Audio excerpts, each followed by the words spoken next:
Hi hello ಎಲ್ಲರಿಗೂ price lord, ಸ್ವಾಗತ ಸುಸ್ವಾಗತ ನಮ್ಮ ಗುಡ್ ಫ್ರೈಡೇ ವಿಡಿಯೋ ಸೀರೀಸಲ್ಲಿ. ಯೇಸು ಸ್ವಾಮಿಗೆ ಶಿಲುಬೆಗೆ ಹಾಕೋಕ್ಕಿಂತ ಮುಂಚೆ ಏನಾಯಿತು, ಯೇಸು ಸ್ವಾಮಿ ಶಿಲುಬೆಗೆ ಹಾಕುವಂಥ ಸ್ಟೆಪ್ಸ್ ಏನು, ಆತನು ಒಂದು ಹಂತದಿಂದ ಇನ್ನೊಂದು ಹಂತಕ್ಕೆ ಶಿಕ್ಷೆಗಳನ್ನು ಯಾಕೆ ಇನ್ಕ್ರೀಸ್ ಮಾಡ್ತಾ ಹೋದರು ಅಂತ ನೀವು ತಿಳ್ಕೊಬೇಕಾ? ಈ ವಿಡಿಯೋನ ನೋಡಿ. ಯೇಸು ಸ್ವಾಮಿಗೆ ಡೈರೆಕ್ಟಾಗಿ ಒಂದೇ ಸಾರಿ ಆತನಿಗೆ ಶಿಲುಬೆಗೆ ಏರಿಸಲ್ಪಡಲಿಲ್ಲ.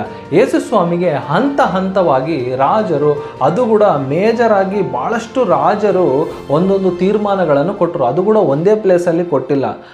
ಅವರು ಬೇರೆ ಬೇರೆ ರಾಜರು, ಬೇರೆ ಬೇರೆ ದೇಶಗಳ ರಾಜರು ಬೇರೆ ಬೇರೆ ಡಿಸಿಷನನ್ನು ಕೊಟ್ಟರು.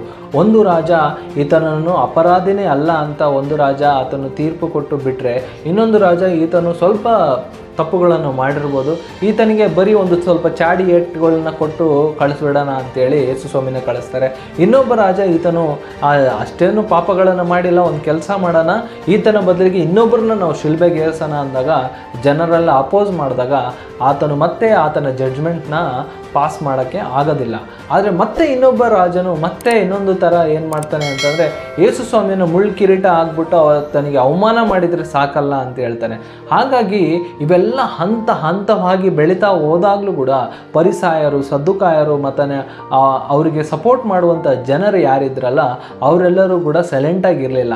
ಬಟ್ ಯಾವಾಗೆಲ್ಲ ತೀರ್ಪುಗಳನ್ನು ಕೊಡ್ತಾಯಿದ್ರು ಅವಾಗೆಲ್ಲ ರಾಜನ ವಿರುದ್ಧವಾಗಿ ಅವರು ಕೂಗ್ತಾ ಇದ್ರು, ಘೋಷಣೆ ಮಾಡ್ತಾಯಿದ್ರು. ಹಾಗಾಗಿ ಜನರ ಒಂದು ನ್ಯಾಯ ಕೊಡೋದಕ್ಕೋಸ್ಕರ, ಜನರಿಗೋಸ್ಕರ ಆದರೂ ರಾಜನು ಈ ಒಂದು ಕಠಿಣವಾದಂಥ ತೀರ್ಪನ್ನು ಕೊಡಬೇಕಾದಂಥ ಪರಿಸ್ಥಿತಿಗೆ ಬರ್ತಾನೆ.